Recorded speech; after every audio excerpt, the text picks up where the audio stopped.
여러분 안녕하십니까? 광주 MBC 뉴스데스크입니다. 광주 서구청 공무원 4명이 코로나19 양성 판정을 받았습니다. 청사에 시민들이 많이 오고 간 만큼 광주시는 재난 문자를 통해 민원인들도 검사를 받으라고 안내했습니다. 이 밖에도 산발적 감염이 이어져 연휴를 앞두고 방역 당국이 긴장하고 있습니다. 이다현 기자가 취재했습니다. 광주 서구보건소 선별진료소입니다. 진단검사를 기다리는 대기자들로 자리가 꽉 찼습니다. 서구청 직원과 방문자 1000여 명에 대해 백신 미접종자부터 순차적으로 전수검사가 이루어지는 모습입니다. 어제 서구청 4층에서 일하는 공무원 2명이 확진된 데 이어 오늘은 같은 층에서 근무하는 2명이 추가로 양성 판정을 받았습니다. 감염된 직원 가운데 1명은 일주일 전부터 이미 코로나19 증상이 나타났던 만큼 추가 확진자가 나올 우려가 있습니다. 광주시는 만일의 상황에 대비해서 최근 서구청 본관을 방문했던 시민들은 진단검사를 받아달라고 재난 문자를 발송했습니다.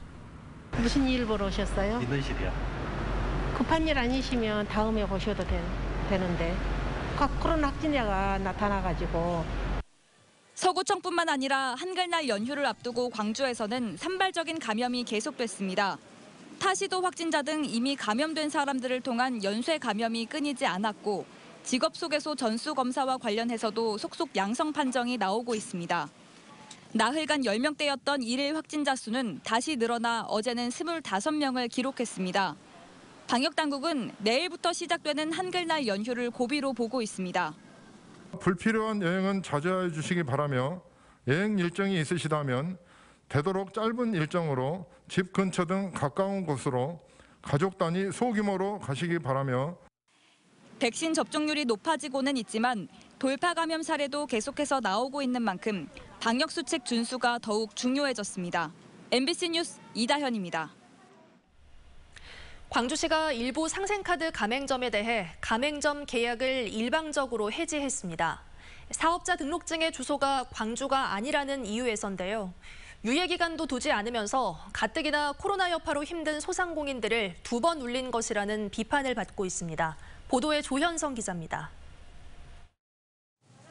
농수산물을 비롯한 각종 식자재를 판매하는 광주의 한 소매 유통업체입니다. 매출의 20% 정도를 차지했던 광주 상생카드의 결제가 되지 않아 큰 어려움을 겪고 있습니다. 매출 급감도 감당하기 어려운 상황에서 손님들로부터는 오해까지 받고 있습니다. 손님들이 카드를 던져버리고 가시고 퇴사자가 발생하고 이런 상황들이 현장에서 발생을 했어요, 매장에서. 광주 상생카드는 광주 지역 가맹업소 9만 곳에서 사용 가능한 지역 화폐입니다. 사용 금액 일부에 대해 캐시백을 받을 수 있고 할인 혜택도 있어 소비자들로부터 호응을 받고 있습니다. 논란은 광주시가 지난달부터 일부 가맹점에 대해서 더 이상 상생카드를 쓸 수 없게 한 데서 비롯됐습니다. 광주시는 다른 지역에 본사를 둔 광주 지역 직영 매장에 대해서는 2019년 사업 시작 때부터 결제가 허용돼서는 안 됐는데 이제서야 지역화폐 취지에 맞게 제도 운영 지침을 수정 보완한 것이라는 입장입니다. 사실 지방비도 투입하고 해서 이 지역에서 그 자본이 돌게 하려고 한 건데 이 부분이 이제 타 지역으로 빠져나가는 게 되죠. 그래서 이제 그 대안을 둔 거죠. 하지만 가맹점 해지 조치를 당한 300여 업체 입장에선 날벼락을 맞은 셈입니다. 특히 지난 2년 동안 아무 문제가 없이 사용돼 왔는데도 유예 기간조차 주지 않은 것은 쉽게 납득하기 어려운 일방적인 행정이었다는 것입니다. 시청에서 못하겠다. 상생카드를 받아주기 싫어서 거부하는 거다. 이렇게 해서 경찰에 신고하겠다는 분도 있었고. 벼랑 끝에 내몰린 소상공인들의 절박함까지 챙겨줄 수 있는 보다 세심하고 따뜻한 행정이 아쉬웠다는 지적이 나오고 있습니다. MBC 뉴스 조현성입니다. 지난 6일 여수의 한 요트장에서 현장 실습을 하던 고3 학생이 숨지는 사고가 있었는데요. 오늘 현장 수사와 추모식이 진행됐습니다. 경찰 조사 결과 초기 신고도 늦었고 당초 계약과 달리 불법으로 일을 시킨 정황도 드러났습니다. 조희원 기자가 취재했습니다. 여수시 웅천동의 마리나 요트 선착장. 지난 6일 이곳에서 요트 바닥에 붙은 따개비를 청소하는 잠수 작업을 하던 여수해양과학고등학교 3학년 홍정훈 군이 바다에 빠져 숨졌습니다. 친한 친구들 앞에서 한없이 장난꾸러기이던 정훈아. 하늘에서 급하게 천사 한 명이 필요했나 봐. 그날, 그 시간 같이 있었더라면 둘 다 죽더라도 난 소중한 널 구하러 바다에 뛰어들었을 거야. 사고가 난 요트장의 수심은 7m 정도인데 홍정훈 군은 잠수 자격증조차 없었던 것으로 확인됐습니다. 자격증도 없는 홍 군에게 사장은 구명조끼 역할을 하는 BCD나 핀, 공기통 같은 기본적인 잠수 장비도 없이 30분간 따개비 제거 작업을 시켰습니다. 호흡곤란을 호소하자 그제야 다른 곳에서 장비를 빌려왔는데 공기통과 연결하는 호흡기에도 문제가 있었고 장비도 몸에 맞지 않았습니다. 작업이 불가능하자 홍 군은 물에서 나오기 위해 장비를 벗었고 그 순간 12kg의 웨이트벨트로 인해 수심 7m 바닥으로 끌려 내려갔습니다. 119가 현장에 도착한 시각은 사고가 발생한 지 30분이나 지난 뒤였습니다. 그런데 신고를 해야 했는데 신고를 안 했어요. 1차 그 사람 실패하고 다른 사람이 또 들어갔어요. 세 번째는 거기 민간 잠수사가 있었대요. 네. 잠수사가 와가지고 보고 내려와서 구출한 거예요. 그동안에 기간이 벌써 30분 이상이 지난 거예요. 사람이 그렇게 움직이는 동안에. 당초 홍 군이 하기로 했던 현장 실습은 승선 보조와 고객 응대 서비스 업무 같은 간단한 업무뿐이었습니다. 또 하루 7시간, 주 35시간만 일을 하기로 돼 있었지만 숨진 홍 군은 하루 12시간 넘게 일을 했던 것으로 드러났습니다. 해경은 우선 선주의 업무상 과실치사 혐의를 조사하고 있다고 밝혔습니다. 도교육청은 해경 조사와 별개로 노동청에 해당 업체에 대한 근로감독을 요청하고 재발 방지를 위해 실습생 안전관리 조치를 강화할 계획이라고 밝혔습니다. MBC 뉴스 조희원입니다.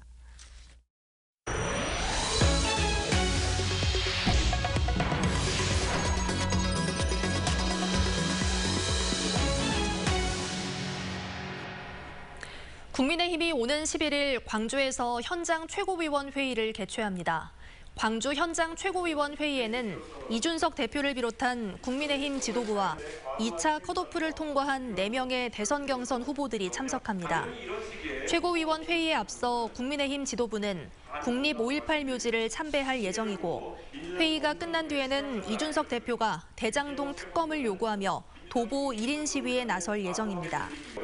또 국민의힘 경선 후보들은 광주 MBC 등 호남권 지상파 방송의 생방송 토론회에 참석해 정책 대결을 펼칠 예정입니다. 발전 공기업이 출자한 특수목적법인 SPC에 한전그룹사 출신 퇴직자들이 대거 임직원으로 재취업한 것으로 드러났습니다. 민주당 신정훈 의원의 국정감사 자료에 따르면 서부발전과 남부발전 등 발전 공기업 5곳이 출자한 SPC에 한전그룹사 출신 퇴직자 59명이 재직 중이고 이들은 대부분 대표나 본부장 등 임원급으로 재취업한 것으로 드러났습니다. 신 의원은 공공기관의 낙하산 관행이 SPC 경영 과정에서도 반복되고 있다며 나쁜 관행을 뿌리 뽑아야 한다고 지적했습니다. 가을은 축제의 계절이기도 하죠. 하지만 지난해에 이어 올해도 코로나19 영향으로 대부분의 축제가 취소됐는데요. 이런 상황에서도 가을은 깊어가고 있습니다. 이다솔 기상캐스터가 장성에 다녀왔습니다. 찬 이슬이 맺히기 시작한다는 절기 한로였던 오늘, 곳곳에선 약한 가을비가 지났고 광주도 구름 낀 날씨 속 선선한 가을 정취 느끼기 좋았습니다. 장성 황룡강 생태공원에서는 깊어가는 가을만큼 온갖 가을꽃이 만발해 그야말로 꽃잔치가 열렸습니다. 가을꽃의 대명사 국화와 코스모스는 물론 넓은 들판에 수놓아진 형형색색의 백일홍도 황룡강의 가을을 아름답게 장식했습니다. 시민들은 꽃향기로 가득한 산책길을 누비며 코로나로 또 늦더위로 지쳤던 몸과 마음을 달랩니다. 코로나로 인해서 많이 지쳐 있었는데 마스크 쓰고 있고 그러다 보니 답답했는데도 산책 나와가지고 이렇게 꽃을 보고 그러니까 마음도 좋아지고 평화롭고 요즘 날씨가 너무 더워가지고 여름인 줄 알았었는데 오늘은 좀 가을 분위기 난 것 같아요. 그래서 날씨가 좀 선선하니 좀 가을 느낌이 온 것 같아서 여기 오니까 또 가을 느끼고 간 것 같아서 너무 좋았어요. 날씨는 흐린데 와서 꼭 보니까 너무 좋고요. 코로나19의 영향으로 지난해에 이어 올해도 황룡강 생태공원의 입장은 가능하지만 황룡강 노란꽃 잔치는 사실상 취소됐습니다. 이 밖에도 우리 지역에 올해 예정됐던 116개의 축제 가운데 73%인 85개의 축제가 취소됐습니다. 10월 역시 예정됐던 33개의 축제 가운데 19개의 축제가 취소됐고 진행된다 하더라도 대부분 온라인을 통해 비대면으로 진행됩니다. 일요일 오후 비가 내리기 전까지는 대체로 맑은 날씨가 예상됩니다. 가을 나들이 계획하신 분들 계실 텐데요. 코로나19 확산세가 이어지고 있는 만큼 마스크 착용과 거리 두기 등 방역 수칙을 철저히 지키시기 바랍니다. 한글날인 일요일 광주와 전남 대부분 지역에서 가을비가 지나겠고 이후로는 기온이 크게 낮아지겠습니다. 월요일 광주의 낮 기온은 22도로 6도가량 내림세를 보이며 쌀쌀하겠습니다. 큰 기온 변화에 각별히 주의하시기 바랍니다. MBC 뉴스 이다솔입니다. 전남대학교병원 안영근 교수팀의 임상 연구 논문이 세계적 의학학술지 란셋에 실렸습니다. 이번에 게재된 안영근 순환기내과 교수팀의 연구 논문은 급성 심근경색증 환자에게 쓰이는 항혈소판 제제를 단계적으로 줄이는 치료법의 안정성을 검증해 한국인 환자에 대한 최적의 항혈소판 요법을 찾았다는 평가를 받고 있습니다. 전남대병원에서 란셋의 연구 논문을 게재한 건 이번이 처음으로 란셋은 1823년 창간돼 세계에서 가장 오래된 의학학술지 가운데 하나입니다. 광주 북구가 산업통상자원부 주관 2021 대한민국 디자인 대상에서 대통령상을 받았습니다. 올해로 23회를 맞은 대한민국 디자인 대상에서 북구는 광주 비엔날레 기간 동안 전시관 외벽을 이용해 미디어 파사드 공연을 제공하고 LED 조명을 설치해 보행 환경을 개선하는 등 지역의 디자인 경쟁력을 높이는 데 힘써온 공로를 인정받아 대통령상을 수상했습니다. 지방의회 부활 30주년을 맞아 자치분권 2.0 시대 개막을 준비하기 위한 행사가 열렸습니다. 오늘 담양에서 열린 기념행사에서는 전남 지역 지방의회 의원들이 참석해 지방의회 30년의 발자취와 함께 지방분권 시대 의회의 역할을 되돌아보는 시간을 가졌습니다. 또 지난해 지방자치법 개정으로 강화된 지방의원의 권한과 책임에 대한 방향을 제시하는 특강도 진행됐습니다. 지난 7월 전면 출범한 광주자치경찰위원회가 시민생활에 스며들기 위해 광주형 치안서비스 발굴에 주력하고 있습니다. 광주자치경찰위원회에 따르면 위원회는 출범 100일 동안 모두 10차례 회의를 열어 어린이 보호구역 종합대책과 이륜차 난폭운전 단속 등 38개 안건을 심의 의결했습니다. 위원회는 이 같은 성과를 바탕으로 내년에는 메타버스를 활용한 어린이 교통안전 교육 프로그램을 개발하고 주취자 응급의료센터를 설치해 주취자 대응에 필요한 경찰력을 긴급 사건 사고에 투입하는 등 치안 효율성을 높이기로 했습니다. 전남 도림미술관 이건희 컬렉션 특별전에 그룹 방탄소년단 리더 RM이 다녀가 관심을 끌고 있습니다. 전남 도림미술관에 따르면 RM은 전남 도림미술관 건물을 배경으로 찍은 사진을 지난 5일 방탄소년단 공식 트위터에 올렸습니다. 전남 도림미술관은 이건희 삼성 회장의 소장품을 기증받아 구성한 기증 특별 전시를 지난달부터 진행하고 있습니다.